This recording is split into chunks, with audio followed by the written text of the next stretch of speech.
Welcome to the Love of the Star podcast. I'm Bobby Belt, Dallas Cowboys insider for 105 through the Fan in Dallas, your radio flagship home of the Dallas Cowboys. Joined as always by Brian Broaddus, former Super Bowl winning NFL scout. He is now the co-host of the G-Bag Nation, 2 to 7 p.m. Central, Monday through Friday on 105 through the Fan in Dallas. He's also the pre- and post-game co-host on the Dallas Cowboys radio network. And we are joined today by a very special guest. We have Brian Baldinger, former NFL player. He is now an analyst for the NFL Network, Fox Sports, Compass Media Networks, and he is also the Audacy NFL insider. And we're very excited to talk some draft with him as he and Jason La Canfora will be hosting Audacy's In the Huddle draft show Thursday, April 27th at 7 p.m. Eastern through the entirety of the first round. And it's going to be streaming live on the Audacy app and Audacy Sports' YouTube page. Brian, thank you so much for joining us today. How are you? I'm good, Bobby. Good to be with you, Brian. I mean, it's just draft season. So, you can't watch enough tape. You can't spend enough hours. You can't, you just don't have enough time, period. Because somebody else is throwing a name at you or go watch this tape. You know how it is, Brian. Like, it never really ends. You want it to, but honestly, it's just fun. Give me another cup of coffee. I'm good to go. I enjoy doing this. So, the good thing about all of this that we're doing right here, Bobby, is honestly, there's not enough outlets for all the work you put into it. You just feel like, okay, you want to talk about this player? All right, let's talk about him. We watched him, we studied him. We have a little bit of insight, whether it's the, combine or pro workouts, whatever. We just need outlets for some of this information that we have. So this is good. Brian, I was going to ask you about that because, you talk about the outlets, and do you ever go on a show and they ask you a question about a player and they start running together in your mind? Yeah. Like they ask you, you were a longtime NFL offensive lineman, and you're probably thinking of like, okay, I've seen this guy, that guy. And they start to run together like, okay, I talked about this guy at Florida, but wait a minute, I meant this guy from Alabama. Oh, yeah. Do you ever find yourself like going, kind of having to catch yourself doing this? All the time, Brian, all the time. And what really gets confusing is just all of the numbers that are out there now, whether it's the 40 time or vertical jump. And you're like, oh, that's that slot receiver from Boston College. Oh, he's got the four. No, he's only. Oh, no, the guy in North Carolina's got the 40-inch vertical. Like you just start, like everything kind of bleeds together, after a while. And you want to be right. Obviously you want to be right. But there is, like, Brian, this is not new to you, but I remember Ron Wolf one time.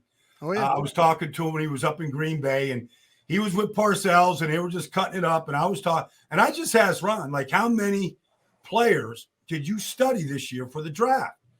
And my jaw dropped, Brian, when he said, I studied 800. Our staff studied 1,100. My jaw dropped, Brian. I was like, okay, 100, 200, 800. Like, and he wasn't like pulling some number out of it. Like, I believed him. Yeah, I believed him. No, and it's funny, Baldy, because I worked for Ron for 5 years. I was up in Green Bay in '92. The first guy that he hired, I was doing I was known as a college scouting administrator. So I was responsible for all the reports that were coming in. Yeah. And and nowadays you have some of these general managers that won't go on the road. Back in the day, you had guys like Dick Steinberg, with Ron Wolf's, those guys, they would go out on the road and they would meet the team. They would go out, they would do a whole week of school, and then a Sunday they'd meet the team in the city, do a game, and then go back out the next week. So yeah, exactly. Ron was one of and there's a reason why he's a Hall of Fame general manager. I mean, he did the work. If you look at the guys too that all work, the John Dorsey's, the John Snyder's, the Reggie McKenzie's, most of these guys, they're all general managers. They're all were. And that's because a lot of it because of what Ron Wolf was able to do. So, Baldy, I got the first question for you, maybe the most basic one. It's a broad one, obviously. But when you look at this Dallas Cowboys team right now, if you could, obviously, there will be guys at the top of the draft, like maybe somebody like Peter Skoronski, who'd be great here in Dallas, but is not going to reach where they're at in the mid-20s. If you could say a guy around mid-20s that you say, man, if I could pair him with the Dallas Cowboys, I think that'd just be a perfect match. Is there anybody that stands out for you? Well, there's a couple. There's a couple. I mean, look, if Dalton Kincaid was there, or Michael Mayer. You know, I mean, if one of those tight ends were there, it looks like a position of need. Dalton was a good player, you know, second leading receiver, red zone, all that stuff. Now, you know, look, when you looked last year at, you know, what they had, you know, they you know, Peyton Hendershot, like those guys were good players. But if I could get Kincaid at 26, like, I don't know, that's a good fit. If Osiris Lawrence or Torrance was there, you know, look, I think that, you know, Tyler Smith's a great pick last year. I loved him. I loved him coming out. I loved the way he played. I think he's a bright future for him. You know, but you'd really have to look at what Tyron is right now. Can he hold up? You know, because he held up when he came in there last year and he played right tackle. He's fine. If he's what he has been at left tackle and you leave Tyler in there, you kind of can fill everything. Terrence Steele comes back, right tackle. You can line up. But man, if you could go get yourself a guard like Torrance right now, like, I don't think you'd be wasting a pick by any means. Brian, when Bobby was asking about the players, and I think that, you know, you're a little bit of, when you get past, say, the 20th pick, you're kind of at, okay, now we're starting to talk about guys that might be second round grades on your board. Yeah. When you evaluate, you mentioned these guards, do you have a first round guard other than Skoronski, or is it like, do you have them kind of all together? I know myself, I'm looking at the guys and I kind of felt like it was like, okay, there's 2 guards. And then all of a sudden, the more you dug in, there might be 5 guards. But are you going to have on your board, are you going to have to go earlier on a guard, or you think this thing might stretch a little bit to where, you know, you have enough names where you can maybe get one in that 4th round or so? I keep thinking Skoronski's a guard, Brian. I do too. Like, yeah. I you know, and look, we've seen Brandon Sheriff, Zach Martin, you know, and, you know, Quentin Nelson. We've seen these guys go high, and they've been worth it, you know, and they were tackles in college like Skoronski, but, you know, they're all pro and Pro Bowl guards, all of them, you know, and they're at the top of the food chain at that position. And Jacksonville probably isn't Jacksonville last year without Sheriff coming on board. Right. He was just that valuable, and I think Skoronski could be that type of player. But to your point, like Avila and Torrance, I mean, I could put a group of them together. And, you know, I don't know if Darnell Wright I believe he's a right tackle. I love him. I wouldn't move him inside. I like his length and the way he moves. But if you wanted to put him at guard, you could probably do that. But I think right now, to your point, like if Osiris Torrance gets taken at number 34, it's not going to surprise me. Sure. Could he go in the first round? Sure. Could he go at 26 to Dallas? Yeah. And Dallas is, you know, to the experts out there, overdrafted positions before, but it worked out for him. And so that's really what it comes down to, is your belief in a player, and you want that player, right? Yeah. I you know what, to me, and I like what you're talking about. I think Wright can play guard, and that's just, I'm just thinking about how tough he is, the size, the movement. I mean, you're right. Brian. He doesn't block people. He mauls people. Oh, no, that's the thing. Yeah, that's it. I mean, there's some of these guards that are all 330 in that range, but really, really good athletes. And so I'm thinking with Wright, I could kind of feel that way about him. So I wanted to ask you though about this with the Cowboys per se, and if they go ahead and address the guard spot and add, can you know, they switched out the offensive line coach. You know, I mean, Joe Philbin now out, you know, Mike Solari in. You know, they've got some young guys. Is that a little bit of a risk, or you think this is going to be a smooth transition if they get the guard, and then with what they've got with the young linemen that they have on this current offensive line? It's funny, Brian. I was in Dallas when Mike Solari first came on board. I mean, his first job was a backup, you know, offensive line coach in Dallas. That's when I first met him and played for him. Machine Gun Mike. He has never changed his style. He's been a very, very productive, successful offensive line coach. Backside cutoffs are going to be as important as any front side block. I mean, just the fundamentals of the game. But you know, Mike McCarthy has come out, Brian. He said he wants to run the ball more and he wants to run it better. And I don't blame them. Like that's a good foundation to come in and say, this is what we want to be.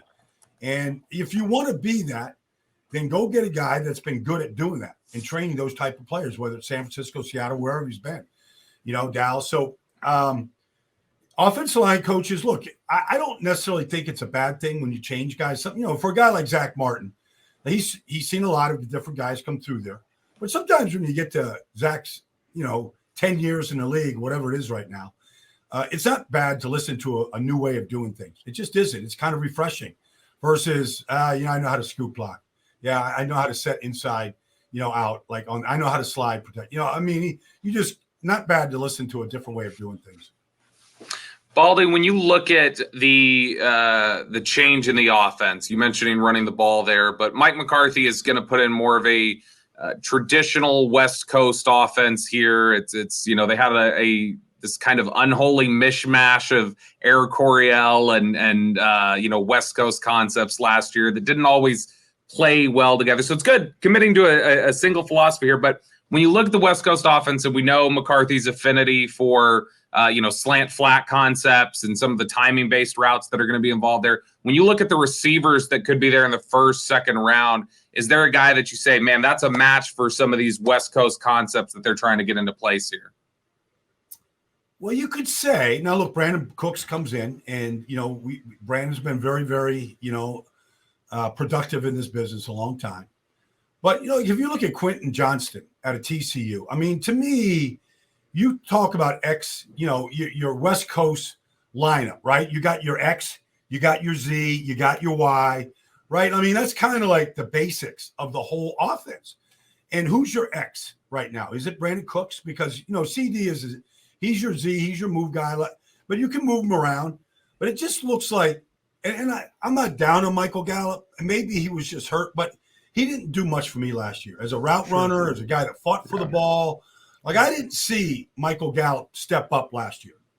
Now, maybe the second year after the ACL, maybe he comes back and he's a different player. But I watch Quentin Johnston and I go, how many true X receivers are in this draft?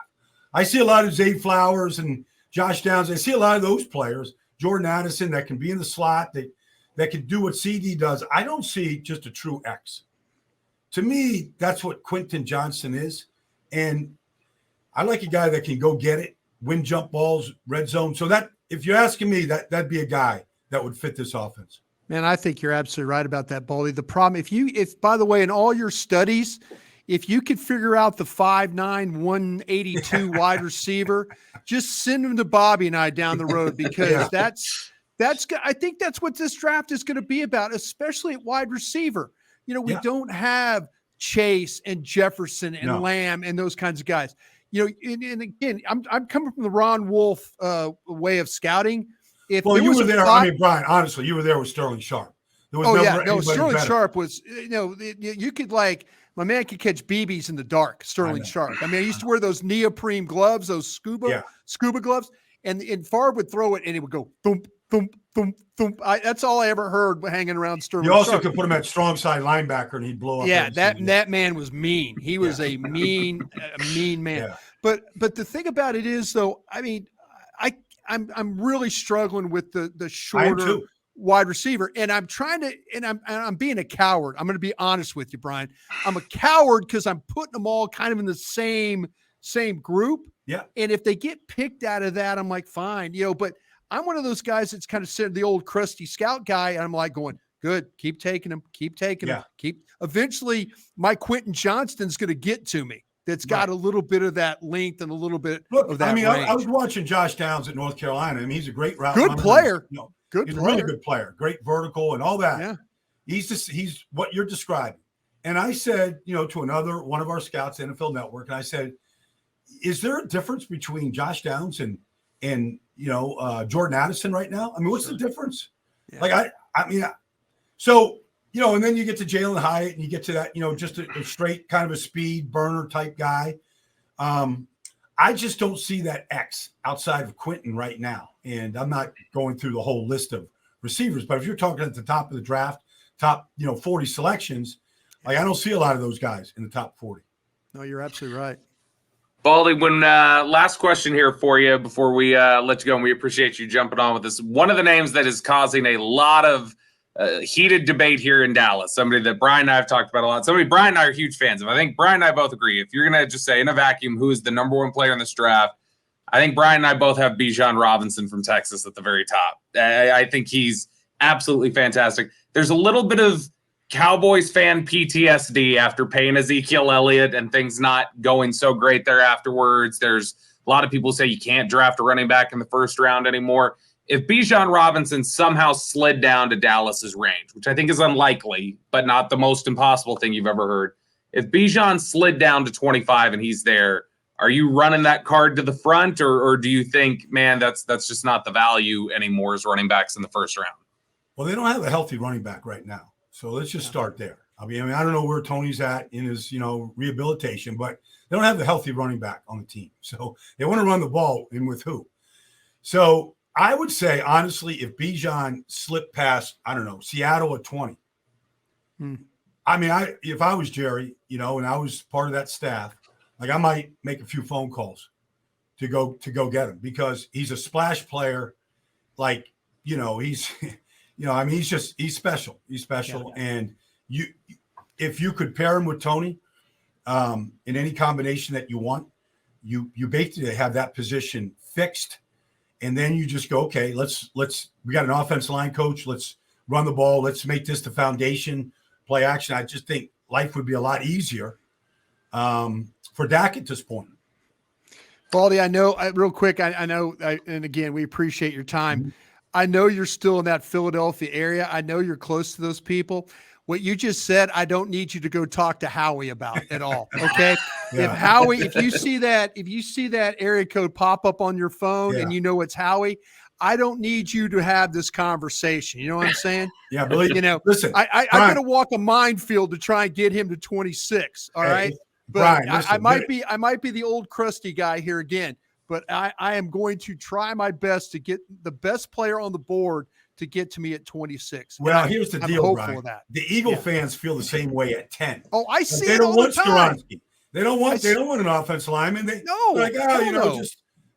So they want Bijan. I mean, that's who they want. I used to, like, when I worked in Philadelphia the one year in 1998, we had that draft where Trey Thomas and all that in Philly and all. And I that point on, I thought, here, I'm doing the best I can for Philadelphia. Right now, I do not. If they take that guy, if they take Bijan Robinson, I will say, you know what? This is a smart drafting department here. Yeah. These guys are smart doing that. So, but hopefully Howie's not smart. I don't need Howie to be smart this time. It would be a big departure, Brian. I'm not going to say it's, it can't be done, but it would be a big departure from what Howie has done over the last, decade. Yeah, he's done a great job. He really has. Audacy NFL insider Brian Baldinger. You can follow him on Twitter at BaldyNFL. And again, the Audacy's inside the huddle, or in the huddle with Brian Baldinger, Jason Lockenford. They're going to be doing live draft coverage the entire first round. That's Thursday, April 27th, 7 p.m. Eastern. It's going to be streaming live on the Audacy app and Audacy Sports' YouTube page. Baldy, we'll be coming to you live, guys. We'll be coming to you live. The pick. All right, so get ready. Get ready for some excitement. We're all ready for it. Baldy, thank you so much. We appreciate you, man. My pleasure, guys. Yep, take care. Brian Baldinger there, Audacy NFL insider. We appreciate him a great deal. You're listening to the Love the Star podcast. Love the Star is an Audacy podcast. You can find it on the Audacy app or wherever you get your podcasts. All right, Brian, great conversation there with Brian Baldinger. And I talk too much, Bobby. I'm sorry about that. No. Look, you can always tell. You can see Baldy, he whenever you get two old NFL guys, they get the little glimmer in their eye of like, oh yeah, you knew that guy. All right, let's trade stories here. You remember Sterling? Sterling was great. Yeah. I love it. It always. Well, he and I are from the same bottle of wine, basically, same vintage.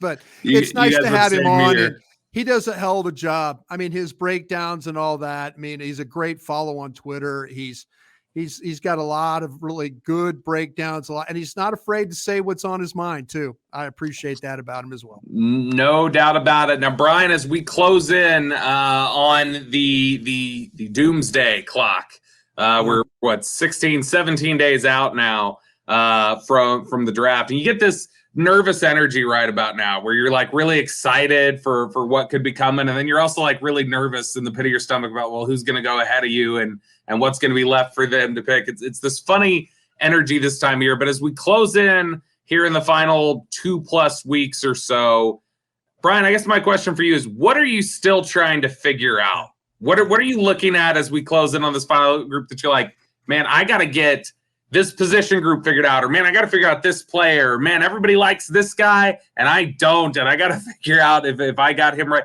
What is the biggest thing left on your plate that you feel like you need to answer here in the final 2 or 3 weeks? Yeah, we're starting to, the Cowboys are still running through some of these 30 visits or unofficial visits. We've seen some names with Jackson Smith and Jigba being a part of a non-30 visit. He is from this area. So that meaning he would fly himself in, probably seeing family, kind of saying hello, dropping by the facility. That kind of stuff is encouraging to me when one of the better receivers are going to come, Yeah. Brian mentioned about, the Cowboys haven't moved up in a draft forever, but you don't know about these wide receivers. I kind of feel like that Smith and Jigba could very well be the first guy for the wide receivers off the board, but you got to do your due diligence. And I know with Will McClay, the scouts, they're putting together this board right now, and the pieces of all are there now to do this. You've got school visits. You got the film from the school visits. You've got the combine to help you with the medical stuff. You've got the pro days to make sure you got all your numbers filled in. That if you're really one of those analytics teams that likes to compare numbers of heights, weights, and speeds, you got all that.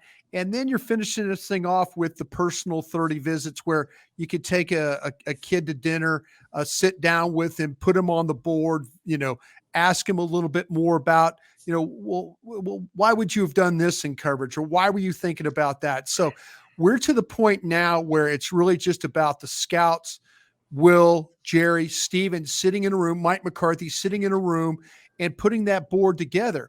And what the most important thing is, stacking that board.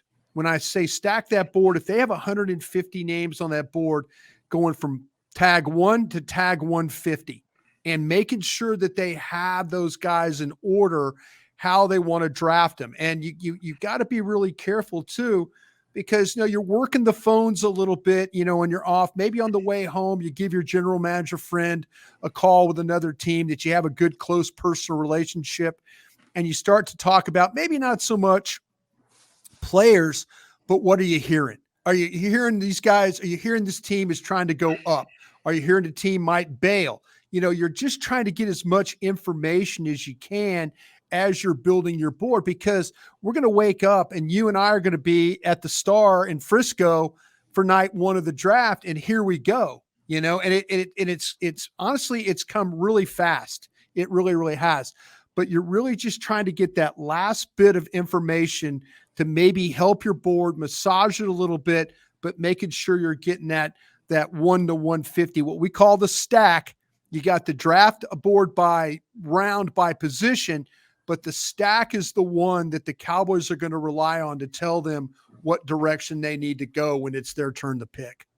So as we left off the last show, we asked people in the YouTube comments to drop in who they think the pick will be at 26, or maybe just who they're wishing for. I got some of the names here, Brian, and so I'm just going to read off some of the names. I want to get your initial thoughts on them as players. Just a good or bad kind of a thing? Yeah, good, or just give us your thoughts on the players. Okay. I'll tell you who somebody had, and you just give us your quick scouting thumbnail on the player. Yeah, and what you think about them, and where you might be concerned and where you'd be excited about the player. First name here, Todd McIntosh says Will McDonald at 26. That's the Iowa State edge rusher. Your thoughts on Will McDonald? I think he's an explosive player. He's a little bit undersized, but man, you cannot discount his ability to get up the field, to redirect, to finish on the pocket. He's one of those guys that can win off the edge. Super explosive as a player. We've got Adrian Wells saying Jalen Hyatt. Bring me Jalen Hyatt. Your thoughts on Jalen Hyatt, the receiver from Tennessee. Smaller guy. Yeah, probably going to need some work. He's a slider guy when you talk weight wise, but he's not one of these 5'9" guys and stuff like that. The thing about him is he's played in an offense at Tennessee that was that played at a very fast pace, running a play like every 23 seconds. They were on the ball and moving. So he's used to playing at a fast pace. He might need some work as a route runner, that nuances, because a lot of his plays are big plays, down the field plays, separation plays. He's open a lot down the field. I've never seen a team that gets more busts on the defense trying to defend. They get teams that are tired, out of place. They take advantage of that at Tennessee. Jalen Hyatt was one of these guys that vertically plays very well, catches the ball. When he goes inside, they have to catch the ball. I think he does a good job of that as well. I really do like the player. Hunter McPhail says Darnell Wright from Tennessee as a guard, who we just discussed a little bit a second ago. Yeah, I think the thing with Wright is he is such a powerful guy. And when he plays right tackle, he's massive. He's more of a bully than a real athlete. Mauler, brawler. He'll do anything to finish his block. He'll throw his weight around. He doesn't really extend on his man because he's almost belly to belly with his guy to gain that leverage, but he's pushing, he's shoving. He'll dive on top of his guy when he's on the ground. He's got a real nasty side to his game. We got Rick Tackett here, and you can tackle both these guys here, Brian. He says his pick would be either Utah tight end Dalton Kincaid or Oregon State tight end Luke Musgrave.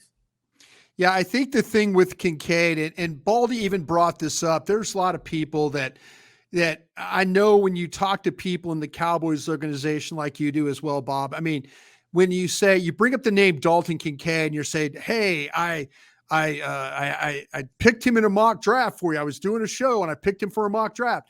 And I go, I was kind of maybe, I wasn't sure. And they'll answer you back. They'll go, no, that's a good pick. So, that's the kind of, you're like, oh, okay.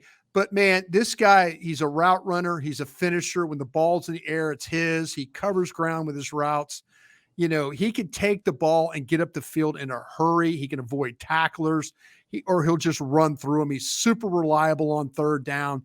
You can play him in line, but he's best when he's flexed or in the slot. So he's not going to blow you off the ball as a blocker, but man, everything else about him, the fit, the attempt to wall off, but the downfield player is super impressive. Zoltan has DeJuan Jones, offensive lineman, Ohio State. That is an interesting when you talk about Jones and what his, when you watch him play, I mean, he's super impressive just because of how massive he is. This guy's 6'8", he's 374 pounds. He's the right tackle there. I thought he might be too heavy, but man, when you watch him, he can wear his opponents down. There's kind of a limit for how far he can really move right now. The further he has to go, the harder it is for him, but there's no way you're going to run through him. When he gets his hands on you, it's church in that way. But I think he's a little bit of a narrow base guy as a pass protector, and you can see him get a little bit off balance, but man, he's a massive guy. And I'm just kind of curious of how he is really going to deal with speed off that edge. Is he going to be able at that size, 6'8", 374, to be able to recover enough like you need him to? Jack Kerfoot says he wants Darnell Washington, tight end from Georgia. Your thoughts on Darnell Washington? Yeah, with the thing with Washington, I mean, 6'7", I believe the weight was 264 pounds. Tested really well. Yeah, this guy, again, athletic ability. He's got offensive tackle size playing tight ends. And I kind of thought maybe if he didn't make it as a tight end, this might be this era's Jason Peters, where you bulk him up and you make him an offensive lineman. Jason Peters, coming out of Arkansas, was a tight end. And so, but Darnell Washington, the shuttles, all that thing, he is another one of those guys that's a little bit of a push-shove guy. And you figured with his size that he would really hammer people. but you kind of see him struggle a little bit with that. But man, you never see him, he doesn't get thrown on the ground that much at all because he's such a big guy and he's a load. I mean, he is a load to bring down when they throw him the ball. He's running. He's a really good red zone player. There'll be several times I was watching Stetson Bennett the other night, and I forgot how many times that Darnell Washington catches the ball in the red zone. Just a big, massive target that I think he needs to get a little bit tougher on that run block and stuff. And then this name came up several times. I'll credit it right here to the comment I see here, Robert Valera, but the one we keep seeing a lot and somebody we've discussed, and that's Steve Avila, the guard. Avila, yeah. Which if you're going to ask me today who I think the most likely first pick is for the Cowboys, I might say Avila. Yeah, I mean, it's amazing, these names. We're only now starting to learn all the names, but Steve Avila out of TCU. And again, 332 pounds. We were talking with Brian Baldinger earlier. There's these massive guards. Avila, 332. Anthony Bradford, 332. They're all these big, heavy guys. But, man, he plays with balance. He's got a good pass set. You see, his team throws the ball a ton. Again, I was watching Max Duggan, and you forget how many times that TCU throws the football. But, man, when he wants to sit down on his guy, he can get that done. He is not going to give any ground. His technique is good. His hands, his feet, everything works really, really well together for this guy. He's got some power as a run blocker. You'll see him double team with the center and the tackle, and they get some push. But, man, I'll tell you what, man, he could get to the second level maybe a little tick slow at times. But, man, if he can play the scheme, it's more about power than movement. You're going to get a really good football player.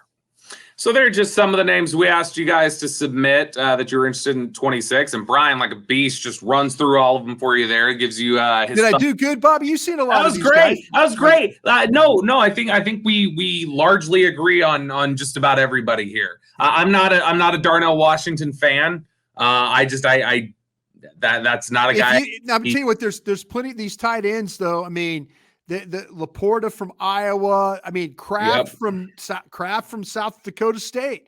There's a lot of buzz. If you're a big fan of Dane Brugler, who we've all worked with before, Dane Brugler has Kraft, the tight end from South Dakota State, as his 51st best player on his top 100. That says a lot, man. These tight ends, Bobby, they're going to go in that second round. They're going to go just like how corners used to go in this draft. You get one at 34, the next one at 36. There's another one at 39. There's another one at 42. That's what you're about to see with these tight ends, I think, in this draft. Absolutely. No, I think you're dead on there. You are listening to the Love of the Star podcast. The Love of the Star is an Audacy podcast. You can find it on the Audacy app or wherever you get your podcasts. All right, Brian, it is now time for our Dean Julia Love of the Star mailbag, our favorite time of the show where we turn things over to our dear, sweet listeners for their thoughts, their questions. Let them drive the content here for a little bit. Question from Tim B. Is Marvin Mims, wide receiver from Oklahoma, a realistic option for the Cowboys on day 2? Man, I don't know that Marvin Mims gets all the way down to you in day 2, but in terms of your second-round pick. But, Brian, your thoughts on if you think Marvin Mims could be there for you at your second-round pick? Yeah, I tell you what, Bob, I think on my board, I think he's got a shot on my board. Now, we'll see but we mentioned this again, and I love the fact we had Brian Baldinger on today because we got to talk about some wide receivers. But where people have Flowers, Downs, Scott from Cincinnati is a guy that people have talked about. Mims, these are shorter receivers that in what order do people have? It might be Flowers, Mims, Downs, Scott. It might be Downs, Mims, Flowers. These shorter wide receivers, if you could figure out that dynamic, you might be ahead of the game here. But I feel like with Mims, again, a guy I super trust, a guy I know you trust, and a longtime colleague of ours, with Dane Brugler, he's got Mims as his 72nd best player. But if you want to think about the shorter wide receivers, Flowers at 39, Downs at 42, Scott at 48, Mims at 72. That's where he's got these guys kind of ranked. So he feels like that maybe you can get Mims a little bit later in this draft. Question here from Chris Hodnett. I have not heard anything on this, Brian. I don't know if you have either, but do you know if there are any plans to fill the Brian Schottenheimer, Ben McAdoo type of role on the staff this year? Have you heard any chatter about that? No, I haven't. And I think that's something that will probably, when we get to Oxnard, maybe might be. Yeah, something. that's a role we like. I remember Schottenheimer. It's kind of an important role because and they don't start chattering about it generally a little closer to the year. It's almost like they want to conceal it. Yeah, and I think that's but there's been some talk about Jerry Jones wanting to consolidate the staff, but I know for Dan Quinn that talking to defensive players over there, they loved Schottenheimer and what he was able to do. Ben McAdoo, I mean, if it's not broke, don't fix it kind of a thing. Ben McAdoo did a really nice job. Dan Quinn, the first year out of the blocks, look what the defense did, the improvements they made. They get Brian Schottenheimer, boom, look what it does. Defense got better. The defensive players swore by Brian Schottenheimer and the way he was able to prep them, where he'd come up and say, hey, listen, get ready for Philadelphia. When they do the RPO, this is how they're going to do it. Get ready for the Commanders. When they run this route with the tight end with Logan Thomas and they drag, this is what they're going to do. I mean, there were some defensive players that absolutely swore by what Brian Schottenheimer was helping them with. Question here from Astute Fanatic. Is the change in the scouting department, and then he puts in parentheses, loss of good scouts, the last year going to affect the Cowboys' hit rate this draft? Now, the Cowboys obviously lost Drew Fabianich, national scout who had been with them for a number of years. Last February, Lionel Vital had resigned, left the team. So they had a little bit of turnover. But in general, I still think the Cowboys have a really strong scouting staff. Klein Kubiak is the guy they elevated to a national scout. Chris Vaughn, who had done a great job in the Southeast, another one. Ross Winchie was elevated from the West Coast to a national scout. So they kind of just divvied up the responsibilities a little bit between some of their area scouts, elevated them to national, and kind of changed some things up. But I think the Cowboys have shown such a strong hit rate with their scouting staff over the last decade that I would trust that they responded the right sort of way to losing guys. Yeah, absolutely. And I have the utmost respect for Drew Fabianich. When I started with the Cowboys, well, actually, I'd been with the Cowboys 2 or 3 years, and then he came in. Larry Lacewell hired him, and he'd been with the organization a long time. And he did a very nice job, and he moved on for some other opportunities. But yeah, they still have a lot of the same philosophies. They still have Will McClay. They still have Chris Hall over there. They still have some guys, Sam Garza. You mentioned a lot of guys, and that's the thing about it. It's really about the process that they go through and the way they put their board together. But the fact that you still have Will in that position, in that command position, to kind of orchestrate what they're doing, I think they'll continue to draft well. Question here from John. In your opinion, which position out of running back, tight end, receiver, or offensive line would be most shocking not selected in this draft? So like in any round, Brian, 1 through 7, which position would you be most shocked if they didn't draft a single guy at the position? I said wide receiver, tight end, running back, and offensive line. I would find all of those probably, I think they're going to come out of the draft with one at all those positions. So I'd be surprised if any. The shocking would probably be receiver to me, because I think they've brought in Brandon Cooks. I think they're going to lean into, still believe in Jalen Tolbert. Yeah. I guess if the board fell a certain way, I could see them coming away without one there. But man, running back, tight end, and offensive line, I'd be very, very surprised if they didn't get one of those. Yeah, I totally agree with you on that. I think that they're, we'll see about Tolbert and all that, and we'll see what, again, what Baldy mentioned about Gallup. I think there was more to Gallup than just the knee injury, and hopefully he got those things behind him going forward. So I think wide receiver would be the one, if they didn't draft one, but the other ones you mentioned, tight end, and Well, let's see what they think about Ball and Willetsko and Farniak. That might be something that we're not totally thinking of right now, but Chuma Edoga. yeah, and Udoka. Yeah, you mentioned that. So I kind of feel like that all those positions, a position that I could see them not even looking at. I wonder if they're going to look at edge. Would be one that Interesting. Now, and I say that, but let me give you a name. Let me give you a name of a guy, Earl Johnson from Liberty. Okay, and he is a guy 6'3", 251. I watched him last night. Okay, from Liberty because I'm hearing whispers this was a 30 visit guy, and I didn't know a whole hell of a lot about him, but I got a tip to watch this guy. And sure enough, Liberty, edge rusher, maybe a little bit later in the draft. I put him myself in the 5th round. And so he's kind of in that mode where, all of a sudden you got an opportunity and maybe you picked up a pick along the way or whatever. But keep an idea on Duriel Johnson, a edge from Liberty. Worth your time to take a peek at if you can. Question from Doc.